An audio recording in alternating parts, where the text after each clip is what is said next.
پاکستان دنیا کے ممتاز اور خوش قسمت ترین ممالک میں سے ایک ہے۔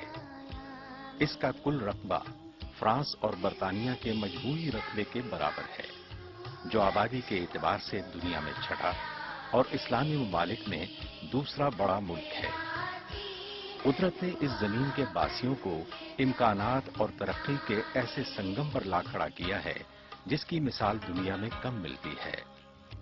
موسموں کی یکسانیت کے شکار ممالک کے برعکس یہاں بہار، خزاں، سردی اور گرمی کا تنوع زندگی کے حسن کو نت نئے رنگوں سے آشنا کرتا ہے۔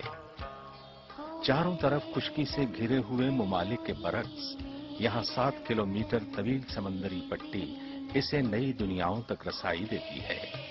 برف سے ڈھکی ہوئی دنیا کی بلند ترین چوٹیاں اور اس کے قدموں سے نکلتے دریا یہاں کے میدانوں کو بہترین فصلوں اور باغات سے مالا مال کرتے ہیں۔ اس دھرتی کے سینے میں معدنیات کے لامحدود خزانے چھپے ہوئے ہیں۔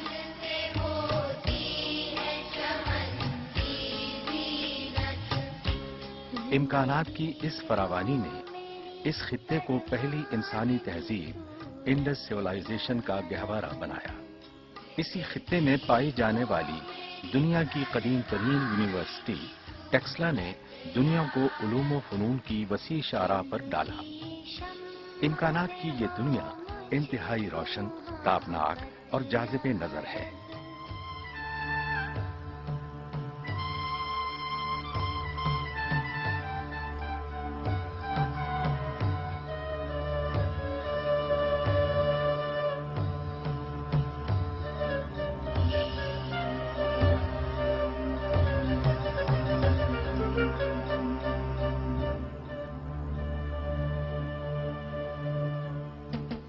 اب آئیے حقائق کی دنیا کی طرف۔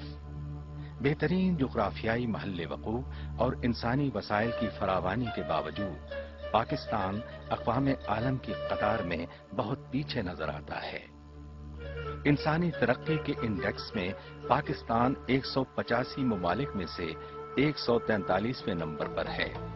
یہ ٹیکنالوجی کے میدان میں اپنے ہم عصر ممالک سے پیچھے اور ترقی کی اس دوڑ میں ان سے پسماندہ ہے۔ وسیع امکانات اور تلخ حقائق کے مابین فرق کی وجہ اس کے علاوہ کچھ نہیں کہ علم ہماری ترجیحات میں بہت پیچھے ہے۔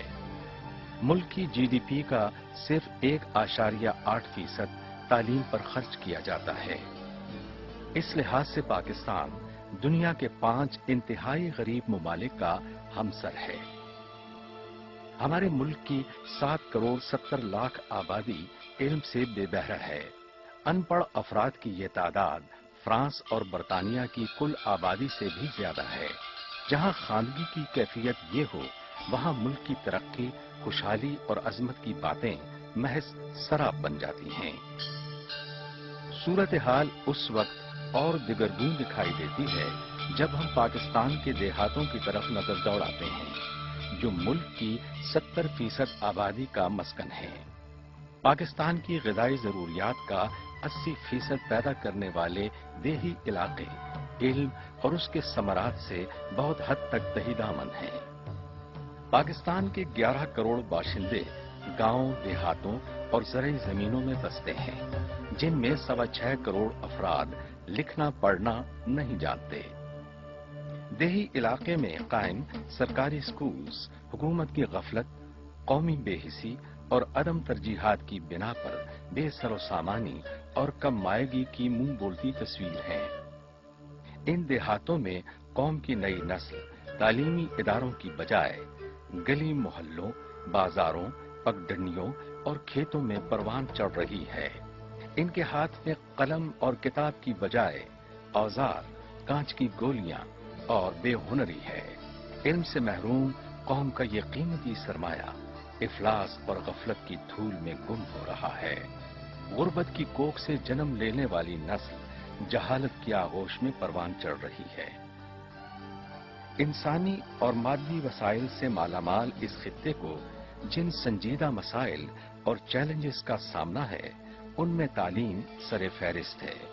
جی ہاں، تعلیم، جو ایک قوم کو باشعور، آزاد اور خوشحال بنانے کی کلید ہے۔